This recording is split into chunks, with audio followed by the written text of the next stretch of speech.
Welcome back, everyone. Martha Allen from Community Counseling Services joining me live in the studio right now. Thank you for joining me. Thanks for having me and glad to be here. Yeah, glad to have you back. You always bring some interesting information with you. And right now we're talking about the difference between sadness and depression, right? Absolutely. There is a huge difference between sadness and depression. And when we throw out the word, you know, and as in pop culture today, I'm so depressed. Oh, yeah. We're actually minimizing and being disrespectful to those suffering from depression.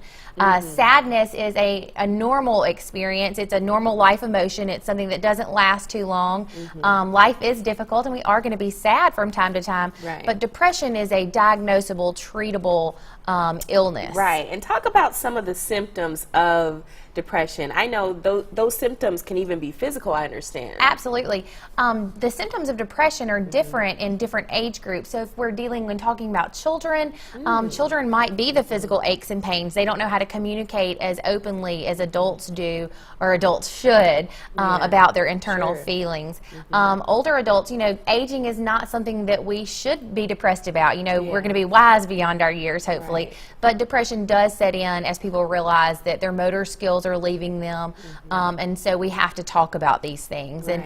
And when someone is depressed, they might not be sleeping normally. They might be eating less or overeating, or they might choose to bring in a co-occurring illness, which it could be substance abuse and depression. Wow. And we know that alcohol and drugs can be such downers, and when you combine that with depression, you know, not a good mixture. It's not a good mixture. At all. Not a good mixture. Right. So if you feel like, you know, you actually have depression, or you know someone who is going through some of these symptoms, what's the next step in getting help?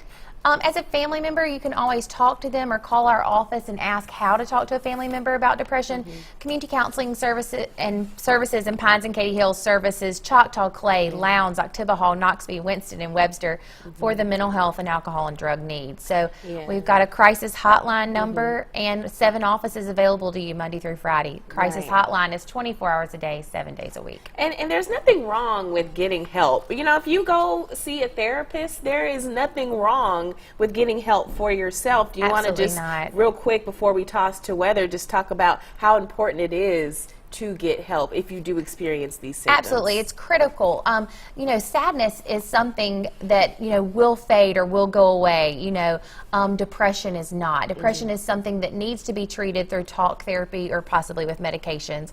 But, you know, depression is a serious mental illness that is more common, and we all need to address it. Right. All right, Martha. Well, thank you so much for joining us live in the studio about this important subject. Always glad to have you here. Thank you. For now, we'll toss it on over to Isaac. He is keeping an eye on our forecast out there. I get kind of sad when I look at all the rain that we're going to get. Isaac?